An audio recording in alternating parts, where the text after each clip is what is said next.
Servus liebe Leute, ich bin's, der Moritz von Low Ready Media auf der IWA 2019 am Stand von UMAREX mit dem Christian. Christian, grüß dich. Hi, grüß dich. Christian, letztes Jahr waren es noch Container, heute komme ich hier hin, wir gucken uns um und ich fühle mich so ein bisschen wie auf Kritas für Erwachsene. Ich lese so Themen Action, Explore. Was ist das Konzept dahinter? Genau, das ist ein neues Konzept. Moin, ich habe gehört, die IWA findet doch statt. Moin Moritz, wir haben auf dich gewartet. Hier ist dein Ticket von UMAREX und dein T-Shirt von UMAREX. Alles klar. Gute Geschäfte. Vielen Dank. Chef. Tschüss. Und dann.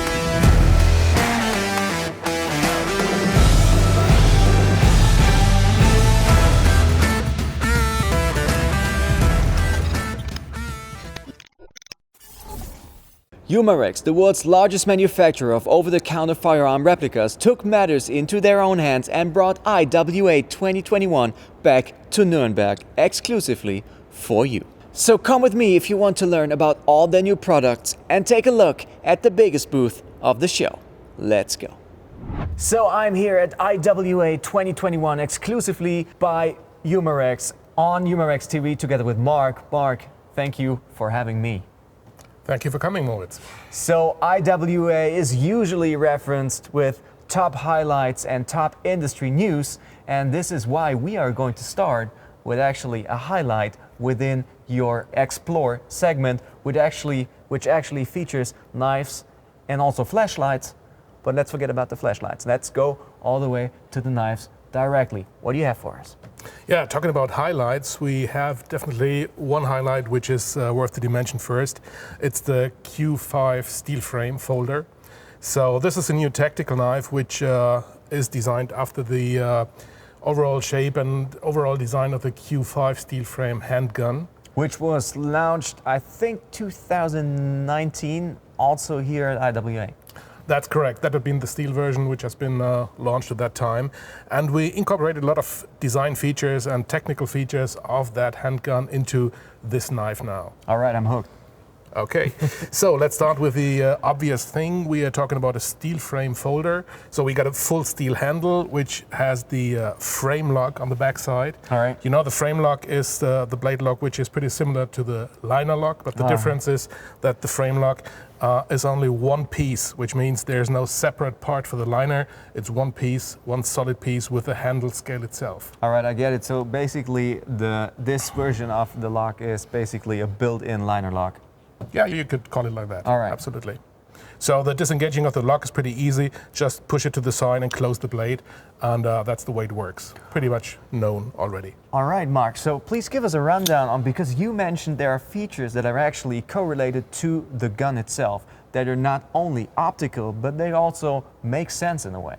Absolutely. I think this is a very important part. If you're looking at a knife like that, not only putting design things on it, but to install things, to incorporate things which make sense. The first thing is the handle overlay. We have a one-piece overlay which is made of FRN, fiberglass reinforced nylon. Mm-hmm. And you see this is a one-piece handle overlay which is designed the same way the handgun handle scale is made. So it's kind of a U shape which is attached from above, and it shows also the exactly the same structure like the Q5 handle does. It is exactly the same pattern. I'm amazed.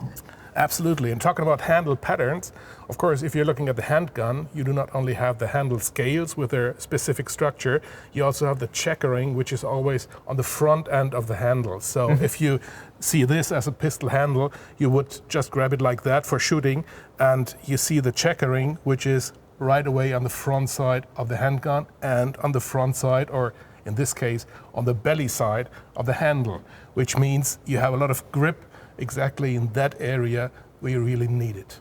So these patterns, this checkering, actually, they do make sense even on the knife, because when you use them on pistols, they're usually to prevent moving your grip or letting your grip loose because of sweating, for example, or because of wetness from rain. And it actually makes sense to have features like this also on the grip of a knife. Absolutely. So we just noticed we have a lot of grip over here, we have a lot of grip over here. So what we need a little bit more for support is some notches on the handle spine, on the blade spine, sorry. So if you grab it like that, you can pull your thumb on the thumb ramp, and with the notches right here, you have a slip-proof surface which enhances tough cuts or tough cutting cores like whittling or cutting some thicker things, whatever. You can put a lot of pressure with your thumb on the blade to make your cutting effective. So while we're talking earlier, before we started taping this video, you also showed me another feature that is also in relation to the Walther Q5 steel frame, which is also a very nice feature because it's not only an optical resemblance to the gun, no, it even has the same pattern. What is it? I guess you're talking about the thumb stud of this knife. I'm exactly talking about which you need for opening the blade.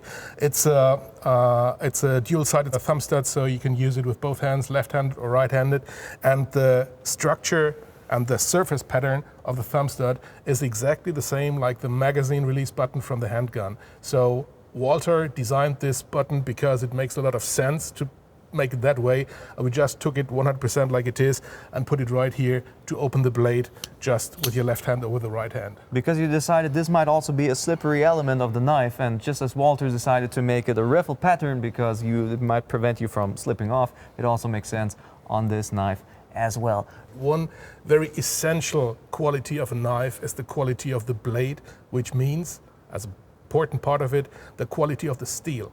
So while we are using 440C as the blade steel, as the main blade steel for the Walther pocket knives and fixed blades, we were not really happy with, we didn't feel that 440C would be sufficient for this kind of knife, so we are using D2, which is a pretty tough tool steel with a Rockwell hardness between 58 and 60.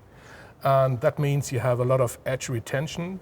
It means the knife stays longer sharp than a 440C knife, for example. It's very durable, it's pretty break-proof, and it just gives you an enhanced performance of the blade overall. You can say it like that pretty much easily. Which is funny because there was once a time where 440C steel was just top-notch in the industry, but of course, as everything else, things tend to improve.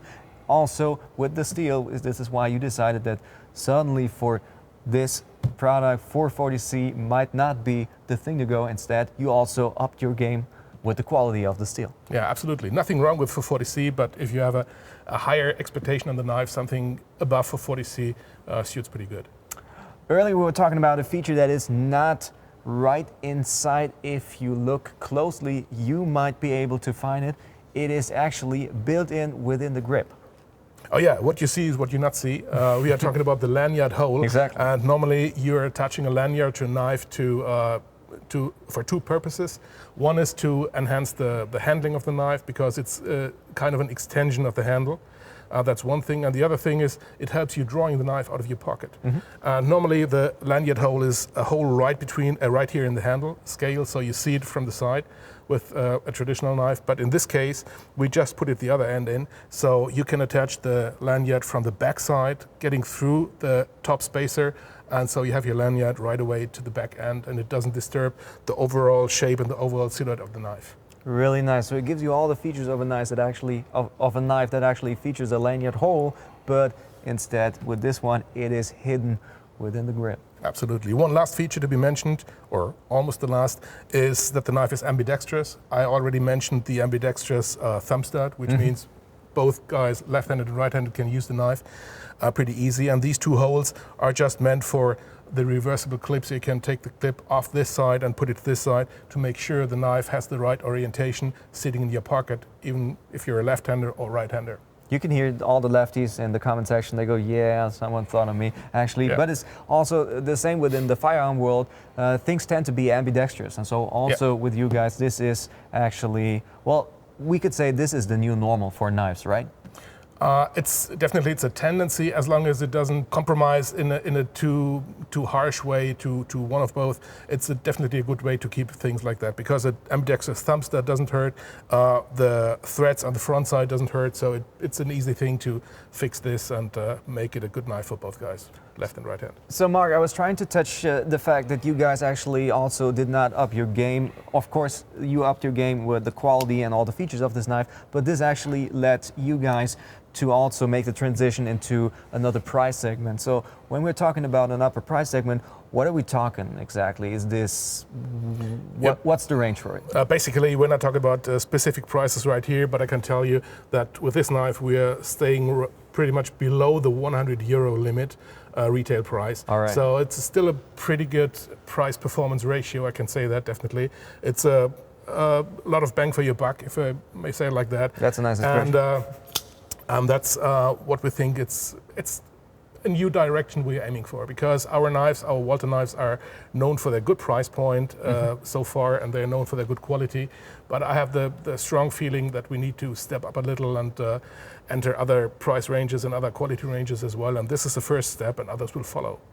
And talking about following, of course, we have another version of that. I was going to say that because, as you know, the Walther, Yeah. the Walther Q5, it's a very famous pistol, but of course it comes with in a lot of different, not shapes, but colors definitely. So also, of course, you guys came up with something else. Please guide us through what is the difference and what is in common with both versions.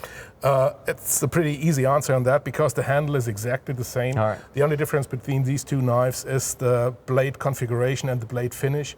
Blade configuration means we don't have a full plain blade, but we have a partial serrated blade, which means we have the serrations in the back part of it, which are not meant as a saw for wood. It's primarily meant for cutting fibrous materials like belts or ropes or webbing, or even mountaineers, alpinists use it like that if they have to cut a rope pretty fast, or Right. parachuters or whatever. So there's a huge wide variety of cutting tasks which are performed much better with a serrated blade than with a plain blade. And the second thing, of course, because our blades have a slight tendency to be on the black side, so we added a black blade coating Nice. on that one just to give it a different impression. Well, so guys, there you have it. We already started with a big highlight with it, the sharp universe of the Walther UMAREX Cosmos. And as you can see, the Walther Q5 knife, it does not only come with features for just the sakes of having good looks. No, it's also the way it should be, where form actually follows function. Absolutely. All right, can't wait to see what you cook up next. Okay, let's go for that. So Mark, the next product is more about maybe the oldest locking, or should I say non-locking mechanism in the knife universe. Tell us something more about it. Yeah, you nailed it pretty much, because we are talking about a friction folder. And one specific quality of a friction folder is that there is no lock or spring or whatever at all. So I can move the blade against a little bit of resistance, just against the friction it creates, and I can open and close it, and there's nothing which prevents it from moving. The main thing you notice, of course, is the extended blade tang. And this has two purposes. The first purpose, of course, is to open the blade easily. You can do just like that. And the second purpose is, and that is the main feature, if you are grabbing the knife for any cutting core, any cutting task, you have your thumb right here on the handle, which is kind of a natural position for cutting. You prevent the blade from being closed. And this is a pretty simple but genius way of keeping a blade open in a safe way without the need of any advanced techniques or mechanisms or springs or locks or whatever. So that's the reason why this kind of pocket knife is around for a couple of centuries already. And of course, this is a modern interpretation of it in regard of the materials and all, but the basic feature of it is very old. So Mark, would you say that for you guys having in mind that a friction lock would also be, of course, interesting for, I assume, knife collectors, would you say that it also is still a usable or a very usable knife in the modern world? Oh, definitely yes, because as I mentioned, it's a pretty simple mechanism and it serves you well, whatever you do, as long as you're not trying to chop any wood or whatever, which you never should do with a folding knife, you know that, of course. As long as you have everyday's cutting tasks like preparing your food or open a box or a cardboard box or cutting things like that, it serves you very, very good. And of course, collectors which are looking for different locking mechanisms and things like that, they're interested in that as well. We definitely are not the first ones who produce a friction folder, and we're not the only ones right now, but there are not that many on the market. So this is a nice addition on the market, and I think also collectors will look for it. So now that we've talked about the locking or non-locking mechanism, please run down all the other features. For example, what type of steel did you use for the blade? Oh, sure. We are using 440C, which is very nice steel in the medium range. It's pretty easy to maintenance that steel too. You don't need the big rock in your man cave in order to keep this knife exactly sharp. And we added a nice satin finish on that one. And the handle, by the way, is made out of G10, which is one of the preferred handle materials over the last decade, I would say. All right. It's a very rugged material. It's very, very durable. It's not sensitive against temperature or any other influences. So overall, the knife is pretty lightweight, especially for a knife with a 3.8 millimeter blade thickness and a blade length of approximately 9 centimeters. So this is definitely a full-size folding knife, but it still weighs below 100 grams. Below 100 grams. That is Yeah. that is actually on the lightweight side of things. So one thing that I don't handle knives as much as firearms, but when I do handle knives, or for example friction folders, I find that it might sometimes be a challenge to actually keep them retained in your pocket. And of course you guys also thought about this. So please give our viewers, or your viewers rather, an insight on what you guys came up with. Yeah, absolutely, of course. The first important thing is we did not mount a clip, because the clip always is meant for carrying the knife in the pocket, and with an extended knife tang the blade would open pretty easy in the pocket. Exactly. So you don't do that. And what we did for that, we made a little kydex sheath which just takes the upper part of the knife, and this gives you the possibility to carry it as a neck knife. That's one possibility, or just to put it in your rucksack or day pack or in the pockets of your pants. And this kydex sheath keeps it safe and secured wherever you store the knife. So it's funny that you guys kept maybe one of the oldest locking mechanisms in the world, and you paired it with modern technology such as kydex or G10 back. Yeah, absolutely. But I love this contrast between concept and traditional and modern styles. I think a mixture of that is always an interesting thing. Also, you guys can see it's a good retention, so you can actually use it as a neck knife without having to fear that it falls down. Absolutely. Overall, very nice blade. Our next product is an extension of the Bluewood knife series, which we launched 2 years ago. And the overall features of the Bluewood knife series is the walnut handle, it's the blued liners, Very and nice. also the blued clip. All right. It comes with a titanium coated blade made out of 440C. So these are the overall features of the Bluewood knife series. So Mark, you told me earlier that some of your viewers might recognize this because it actually is a already established platform as far as the grip goes, but the blade is different to your earlier product. Yeah, you're right with that. The handle is exactly the same one like from the Bluewood Knife 4, which features a tanto blade. And of course, a tanto is a very distinctive blade shape. And it's a blade shape which has a lot of advantages. But A lot of fans also. Definitely, but not everybody likes it. That's true. So what we made is we designed a spare point blade with a nail nick, which fits pretty perfect in that handle. It gives you a very nice overall line, a very nice appearance. And the versatility of the spare point blade is slightly increased, I would say, over the tanto blade. So you basically matched a more classical form or shape of the blade to your established grips already. And when I handled it earlier, I found out it's actually pretty massive blade. That's a lot of blade there is to go for a knife. How much in terms of length are we talking about? Oh, we're talking about 10 centimeter blade length. All right. Definitely. So for a folding knife, this is definitely on the large side of knives. You It can is. say that. It is, especially if you have small hands like I do. Okay, yeah, that's true. But let's not get into this. Yeah. Two more features, just to mention that. The knife comes with a liner lock, so it's pretty easy to disengage, just like you know the liner lock for many years.